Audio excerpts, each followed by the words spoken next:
12 ராசிகளுக்கும் இருக்கக்கூடிய கடன் சுமை தீர்வதற்கான சிறப்பு வழிபாட்டு முறைகள் சார். முதல்ல மேஷ ராசி ரெகுலராக திருவண்ணாமலை கிரிவலம் போகிறது ரொம்ப நல்லது. ரிஷப ராசி அன்பர்களுக்கு பெருமாள் வழிபாடு செய்கிறது நல்லது. மிதுன ராசிக்கு கடன் சுமை தீர என்ன செய்யணும்?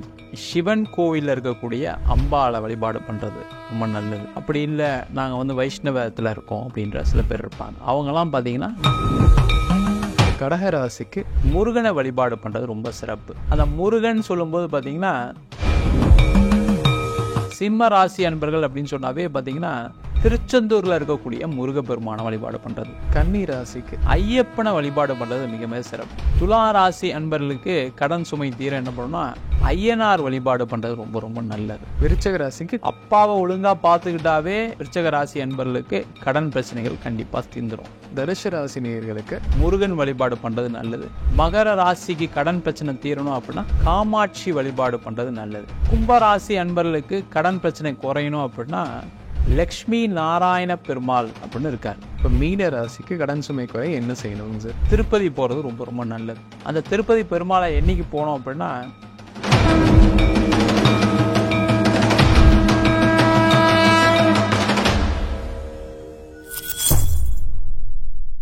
பக்தி பிளஸ் நேரில் அனைவருக்கும் வணக்கம். இன்று நம்மோட இந்த பேர் டாக்டர் குருஜி வீனஸ் பாலாஜி அவர்கள். வணக்கம் சார். வணக்கம் சார்.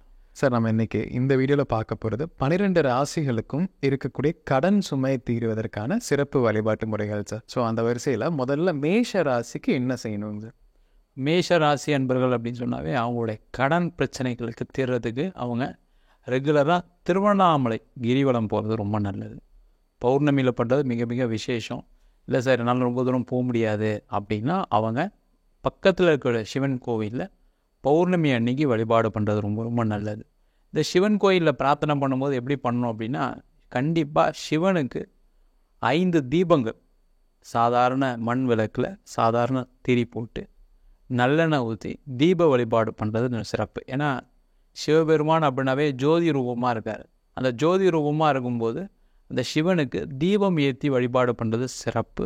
நல்லாவே அவங்களுடைய கடன் பிரச்சனைகள் கண்டிப்பாக குறையும். இப்போ ரிஷப ராசியில் பிறந்தவங்க என்ன செய்யணும் சார்?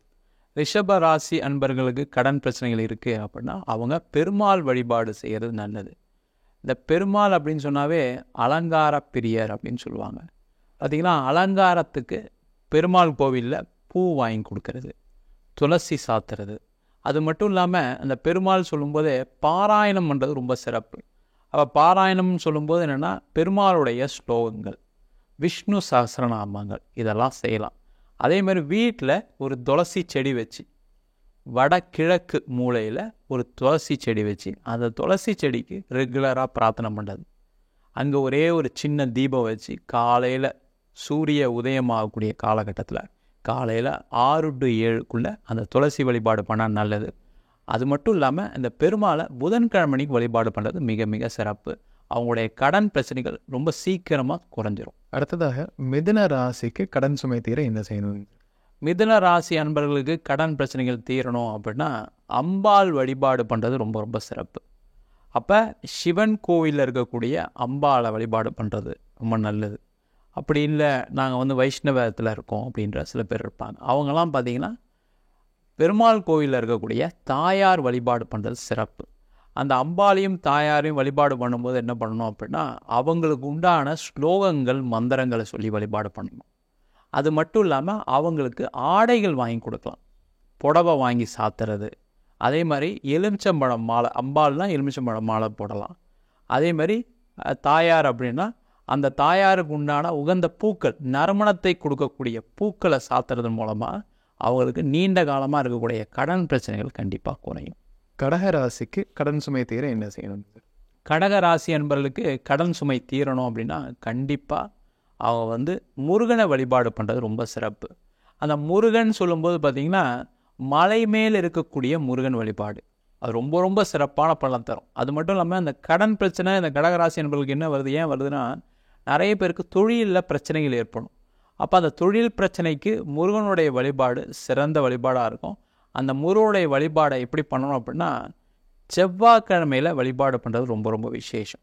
அது மட்டும் இல்லாமல் வீட்டில் ஒரே ஒரு வேல் வாங்கி அந்த வேலுக்கு பிரார்த்தனை பண்ணி பண்ணுறது ரொம்ப நல்லது. அதே மாதிரி செவ்வாய்க்கிழமைகளில் கந்த சஷ்டி கவசம், அந்த கவசம் சொல்லும்போதே பார்த்திங்கன்னா அதுலேயே எல்லா விதமான உடல் உறுப்புகள் இருக்கும், அதெல்லாம் பாதுகாக்க அப்படின்ற மாதிரி அந்த மந்திரங்கள் போகும். அந்த கந்த சஷ்டி கவசத்தை சொல்லி வழிபாடு பண்ணும்போது இன்னும் நிறைய மாற்றங்கள் வரும். அதே போல் கடகராசி என்பவர்கள் என்ன பண்ணலாம் அப்படின்னா, சஷ்டி அன்னைக்கு விரதம் இருக்கலாம். யாரெல்லாம் கடகராசியாக இருக்காங்களோ சஷ்டி அன்னைக்கு விரதம் இருந்து அவங்க முருகப்பெருமானை வழிபாடு பண்ணும்போது அவங்களுடைய கடன் பிரச்சனைகள் ரொம்ப சீக்கிரமாக எளிமையாக குறைஞ்சிரும். ஓகே, இப்போ சிம்ம ராசி நேயர்கள் கடன் சுமை தீர என்ன செய்யணும் சார்? சிம்ம ராசி அன்பர்கள் அப்படின்னு சொன்னாவே பார்த்தீங்கன்னா திருச்செந்தூரில் இருக்கக்கூடிய முருகப்பெருமானை வழிபாடு பண்ணுறது. இந்த திருச்செந்தூர் முருகப்பெருமான் குருவாக இருந்து அருள்பாலிக்கிறார். அப்போ அந்த திருச்செந்தூர் முருகப்பெருமானை வழிபாடு பண்ண அவங்களுடைய கடன் பிரச்சனைகள் குறையும். அந்த வழிபாடு எப்படி இருக்கணும் அப்படின்னா, திருச்செந்தூருக்கு கண்டிப்பாக பௌர்ணமியில் போய் வழிபாடு பண்ணுறது ரொம்ப ரொம்ப சிறப்பு. பார்த்திங்கன்னா பௌர்ணமியில் நிறைய கூட்டங்கள் இருக்கும். அதனால் என்ன பண்ணலாம், அவங்க எப்பெல்லாம் பஞ்சமி திதி வருதோ அந்த பஞ்சமி திதியில் போய் திருச்செந்தூர் முருகப்பெருமானை வழிபாடு பண்ணலாம். அது மட்டும் இல்லாமல் தசமி திதி அன்னைக்கு திருச்செந்தூர் முருகனை வழிபாடு பண்ணும்போது அவங்களுக்கு நிறைய கடன் பிரச்சனைகள் கண்டிப்பாக குறையும். வேலை வாய்ப்புகள் எந்த பிரச்சனையும் வராது, தொழிலில் முன்னேற்றங்களும் வரும். ஓகே, கன்னி ராசிக்கு கடன் சுமை தீர என்ன செய்யணும் சார்? கன்னி ராசி அன்பர்களுக்கு கடன் பிரச்சனை தீர்க்கணும் அப்படின்னா ஐயப்பனை வழிபாடு பண்ணுறது மிக மிக சிறப்பு. அந்த ஐயப்பனை சனிக்கிழமையில் வழிபாடு பண்ணுறது ரொம்ப சிறப்பு. ஐயப்பன் கோவிலுக்கு போகிறது ரொம்ப ரொம்ப நல்லது. வருஷத்துக்கு ஒரு தடவை ஐயப்பன் கோயிலில் போய் சாமி பிரார்த்தனை பண்ணிட்டு வரலாம். அதே மாதிரி போக முடியாதவங்க, சில பெண்களுக்கெல்லாம் சில போகக்கூடிய நியமங்கள்லாம் இருக்குது, அவங்களாம் என்ன பண்ணலாம், பக்கத்தில் இருக்கக்கூடிய ஐயப்பன் கோயிலில் போய் பிரார்த்தனை பண்ணலாம். அதே மாதிரி ஐயப்பனுக்கு ரொம்ப பிடிச்சது என்னென்னா நெய் அபிஷேகம் ரொம்ப பிடிக்கும். அப்போ அந்த நெய் அபிஷேகம் பண்ணுறதுக்கு அந்த நெய் தேங்காய் வாங்கி கொடுக்கலாம். அதே மாதிரி சபரிமலைக்கு யாத்திரை பண்ணவங்களுக்கு அவங்களுக்கு ஏதாவது உதவிகள் பண்ணலாம். அவங்களுக்கு சாப்பாடு வாங்கி கொடுக்கறது, அவங்க போக வர பிரயாணத்துக்கான பண உதவிகள் செய்கிறது, அவங்க தங்கக்கூடிய இடங்களுக்கு வசதி ஏற்படுத்தி கொடுக்கறது, அதெல்லாம் செஞ்சாங்க அப்படின்னா கண்டிப்பாக கன்னிராசி என்பவர்களுக்கு ரொம்ப நிரந்தரமாக அவங்களுடைய கடன் பிரச்சனைகள் குறையும். துலாம் ராசியில் பிறந்தவங்களுக்கு கடன் சுமை தீர என்ன செய்யணுங்க சார்? துலா ராசி அன்பர்களுக்கு கடன் சுமை தீர என்ன பண்ணணும்னா, வீட்டு பக்கத்தில் இருக்கக்கூடிய காவல் தெய்வங்களை வழிபாடு பண்ணலாம். இப்போ நிறைய பேருக்கு காவல் தெய்வம் எங்கே இருக்குதுன்னு தெரியாது. அப்போ என்ன பண்ணலாம்னா ஐயனார் வழிபாடு பண்ணுறது ரொம்ப ரொம்ப நல்லது. இல்லை எங்களுக்கு ஐயனாரே யாரும் தெரியாது அப்படின்னா பக்கத்தில் ஏதாவது முனீஸ்வரன் கோவில் இருக்கும். இப்போது எல்லா ஊர்லேயும் முனீஸ்வரன் கோவில் இருக்குது, ஐயனார் கோவில் இருக்குது. அந்த ஐயனார் கோவிலுக்கு பார்த்தீங்க அப்படின்னா சனிக்கிழமை அன்னைக்கு காலையில் 6 to 7 வழிபாடு பண்ணுறது ரொம்ப நல்லது. அதே மாதிரி அந்த வழிபாடு எப்படி இருக்குன்னா, தீபம் ஏற்றி வழிபாடு பண்ணணும். அது மட்டும் இல்லாமல் நல்லெண்ணெய் அந்த ஐயனாருக்கு சாத்துறதுன்னு சொல்லுவாங்க. ஐயனாருக்கோ இல்லை முனீஸ்வரனுக்கோ அந்த நல்லெண்ணெய் தேய்ச்சி அபிஷேகம் மாதிரி பண்ணுவாங்க சில கோவிலில். இல்லை சில நேரங்கள் அபிஷேகம் பண்ணுறதுக்கு நல்லெண்ணெய் தேய்ப்பாங்க. அதை செய்கிறது, இல்லை நல்லெண்ணெய் வாங்கி கொடுக்கறது, அந்த தீபத்துக்கு நல்லெண்ணெய் வாங்கி கொடுக்கறது, இதெல்லாம் பண்ணும்போது அவங்களுடைய கடன் பிரச்சனைகள் ரொம்ப எளிமையாக குறைஞ்சிரும். விருச்சக ராசிக்கு கடன் சுமை தீர என்ன செய்யணும்? விருச்சக ராசி அன்பர்களுக்கு கடன் பிரச்சனை தீர குருமார்களுடைய வழிபாடு. அப்போ குருமார்கள் சொல்லும்போது பார்த்திங்கன்னா முதன்மையானவர்கள் அப்படின்னு சொல்லக்கூடிய முதல்ல அப்பாவை ஒழுங்காக பார்த்துக்கிட்டாவே நிறைய விருச்சக ராசி அன்பர்களுக்கு கடன் பிரச்சனைகள் கண்டிப்பாக தீர்ந்துடும். இல்லை அப்பா இல்லை அப்படின்னா அவங்களுடைய குருமார்கள், அந்த குருமார்கள்னு சொல்லும்போது ஒவ்வொரு சில பேர் வழக்கங்களை சில குருமார்கள் வச்சுருக்காங்க. இப்போ உதாரணத்துக்கு பார்த்திங்கன்னா காஞ்சி மகா பெரியவர், அவரை போய் பிரார்த்தனை பண்ணுறது நல்லது. அவரோட ஃபோட்டோவை வச்சு பிரார்த்தனை பண்ணுறது நல்லது.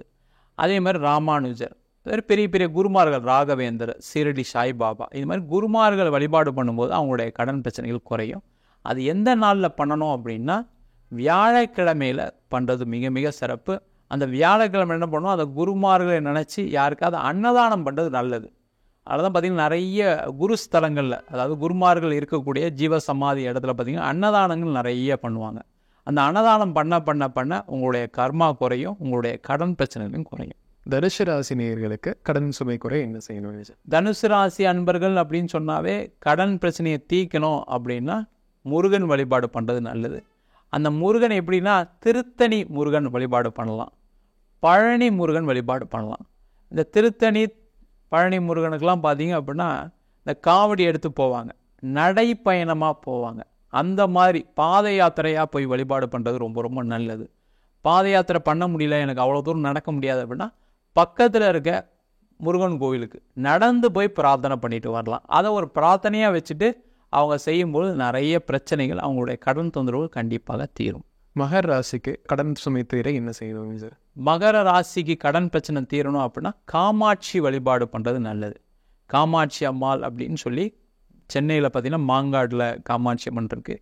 அது மட்டும் இல்லாமல் காஞ்சி காமாட்சி உலகம் அறிந்த அம்பாள், அந்த தெய்வ வழிபாடு பண்ணுறது நல்லது.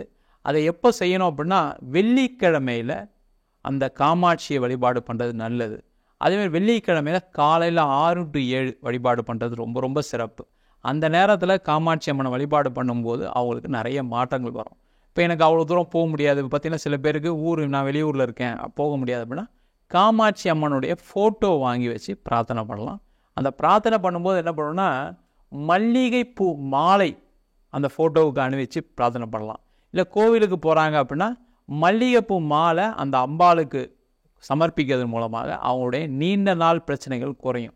இது ரொம்ப விசேஷம் என்னென்னா, அந்த மல்லிகைப்பூ மாலை அவங்களாவே கட்டினதாக இருந்தால் இன்னும் சீக்கிரமாக அந்த கடன் பிரச்சனைகள் கண்டிப்பாக குறையும். கும்பராசினியர்களுக்கு கடன் சுமை குறைய என்ன செய்யணும்? கும்பராசி அன்பர்களுக்கு கடன் பிரச்சனை குறையணும் அப்படின்னா நீங்கள் லக்ஷ்மி நாராயண பெருமாள் அப்படின்னு இருக்கார்.